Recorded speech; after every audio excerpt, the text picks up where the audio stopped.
KFDX-3 Sports live from AT&T Stadium. The Dallas Cowboys are the only show in town, just how Jerry Jones likes it. The Larry O'Brien Trophy is in the house tonight here at the AAC. The Celtics hoping to hoist it.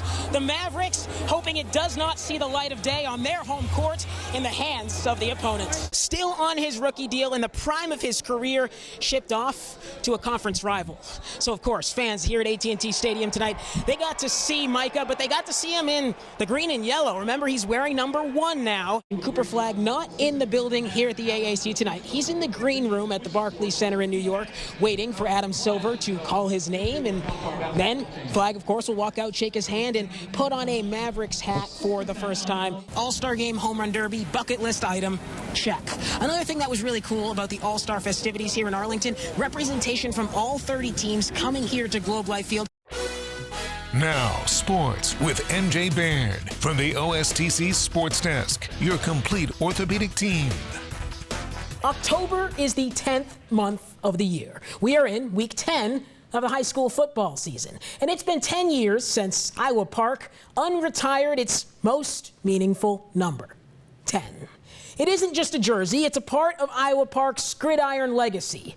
So when the Kelly Green and White take the field at Hawks Stadium, that jersey brings a smile to the face of those who knew the young man who wore it.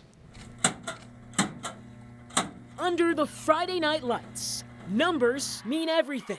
Winners and losers decided on the scoreboard. But in Iowa Park, it's a number stitched onto a jersey, which means the most. I think it's more than just who you are out there every Friday night. You're always being watched everywhere you go. It's about who the person you are making the right decisions, and are you holding everybody to a higher standard. Late 90s Iowa Park football. Some of the program's best years since back-to-back state titles in '69 and '70.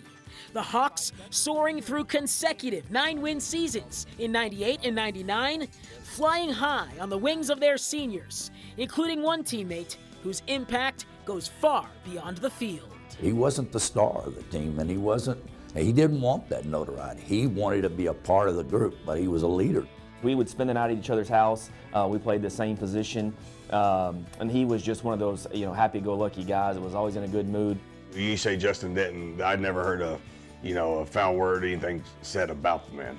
The epitome of student athlete, Justin Denton exemplifies what it means to be a Hawk. Growing up, he was your typical big brother, right? Always picking on us. He was a big follower in Christ, was number 1 in his life, and he let that be known. But he just did things right all the time, whether it's in school, in the public, on the football field, in the church, whatever it was, he always did the right things. Justin was a smaller guy, but I think any coach up there, any teammate would say he was probably, you wouldn't think he was small by his attitude. You weren't going to undersize his heart, because that was, 10 times bigger than anybody else that ever put on a jersey up there. That shining star that you kind of, as a coach, you get to have some kids like that. Passion for the game and a passion for his teammates, and if you would have cut him, he would have bled green. Kelly Green and White, the school colors, Iowa Park's identity, a community which saw pride turn to pain in October of 2000 when a recent graduate died after complications from a wreck 25 years ago this month. Center 3's Ping Edition. The accident happened here on a windy stretch of FM 367. 19-year-old Justin Denton was heading home. He had less than 2 miles to go when he lost control of his car. I remember the night it happened. We were playing in Bridgeport. Justin was in the hospital. We were told good news, and so they were like, hey, get out of the house, go, be a kid, So I was actually sitting out there that Friday night when we got the news at the stadium. I can remember I was listening to the game on a radio. I was listening to the football game on the radio, and I could hear screams out of the press box. You could feel that something was off and something was wrong. Obviously, the coach talks to the team, addresses the team after the game. All of our parents kind of gathered around the huddle as well, and that's when Coach Ellis said that we had lost a fellow Hawk that night. Justin Denton wore number 10 during his days on the football field. He was a wingback in Coach Nelm's wing T offense. Gifted with intangibles, yet no 5-star talent. There's question as to whether Justin ever scored a varsity touchdown. But the night he died, Justin did find the end zone. doing so through his teammate, the latest Hawk to wear the number 10. The night before that game, we went up to the hospital and visited with him. I went with my brother and had a great conversation with him.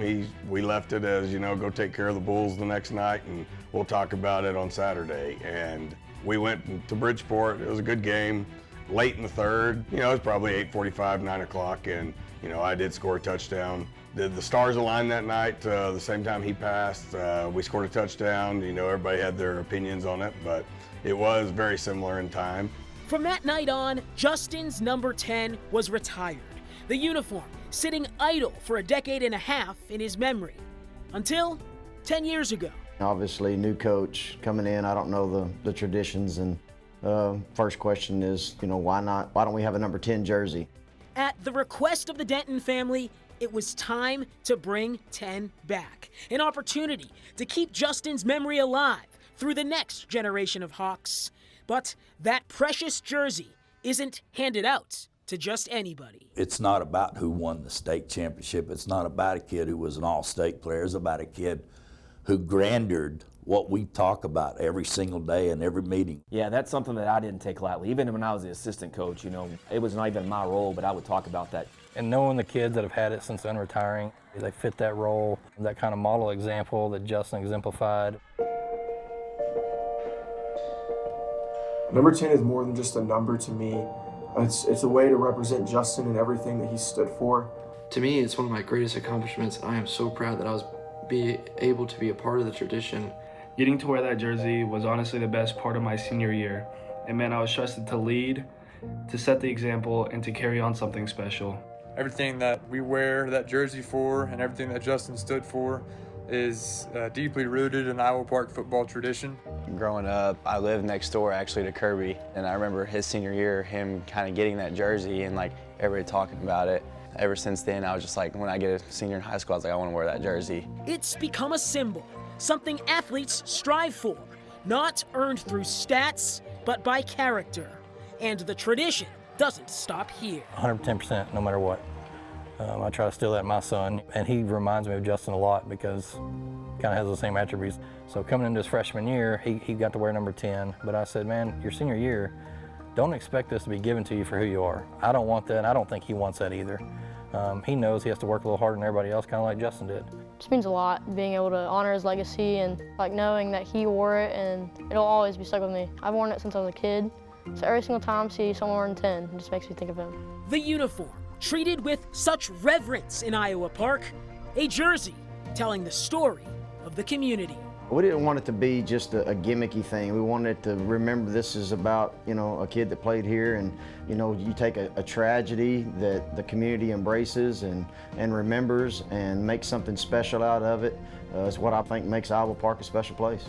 Number 10 never dies, and that every time that you see that, the thought of Justin comes back. Him wearing number 10, I think that was pretty fitting because you look at the way people say a 1 to 10, what are you? And he was a 10.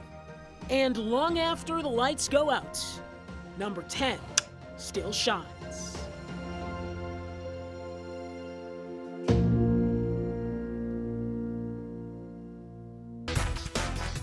If you've ever been to a stadium on Friday nights, you know football is a game of sound. Coaches hollering, cheerleaders chanting, even the PA announcer describing the action. But what if the atmosphere were silent? Tonight, we shine our sports spotlight on two local athletes who are proving football is not just heard, it's felt.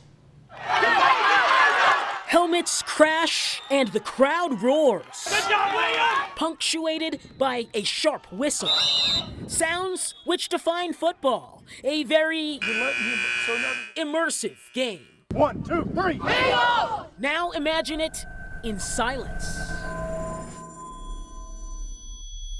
I can't hear the ref, and I can't hear the whistle, so I've just got to watch the football. That's my only way. As soon as it goes down and I see the snap, I've got to be fast. At Barwise Junior High, the Eagles are taught the game of football, but for some, the learning curve is quite steep. I will say our students have their heads on a swivel because there's so much going on. They're constantly looking around just to find that next piece of information. You can't afford to look up at the sky to watch that airplane because coach just explained how to snap the ball and you're not paying attention.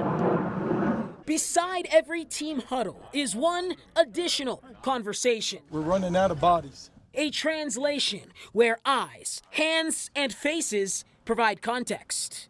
Every time a word comes out of my mouth, whether I mean it to or not, I've been having to watch, make sure what I say, because it will be signed right behind me. But they're at every practice, they're at every game. The only reason they're not in the locker room is because they can't. Carlos Chavira and Aarons Nelson are deaf, both offensive linemen on the 7th grade football team.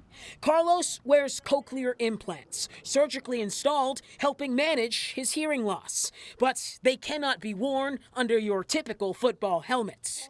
Aarons doesn't have the implants. He's nonverbal. Each player relying on sign language. They used to teach me ASL because I couldn't hear, but now I got cochlears and they can teach me how to sign. I started signing a long time ago when I was a kid. I didn't like the hearing aids. I couldn't understand when people were talking to me. I hated it. But when people sign, I could look at them and understand what they were saying. Carlos is the center too, so I noticed the left guard there kind of tapping him to snap the ball. How did that come about? It was just, okay, how is this person gonna know when to snap the ball? Well, we'll have the person next to him who hears, let him know through touch. Coach Murdoch has been amazing with them. He'll be talking and then he'll kind of stop and say, wait a second, let me turn. Interpreter, come on. Just setting that up instead of just, going about his day. They never forget that we're there. Is he on your outside or is he head up? Minor adjustments to the typical flow of football with major impacts, promoting inclusivity among the green and white. In my opinion, they both do a good job of adapting to the hearing culture. I'm proud of them for getting involved. The Wichita Falls hearing community can be very limiting for those who are in the deaf community. I've seen them grow in football, but also as students, on and off the field. They are each becoming a better person all around. Teacher to student, coach to player, peer to peer. Accessibility transcends within the Barwise community. Sports is a unifier. That's why it's good to have in schools, because you have that unifying factor and you have people from different cultures, different backgrounds and different situations come together and expose others to another way of life. 2 Barwise Eagles soaring past the silence. That's it, good! Proving the loudest thing in football is heart. Go!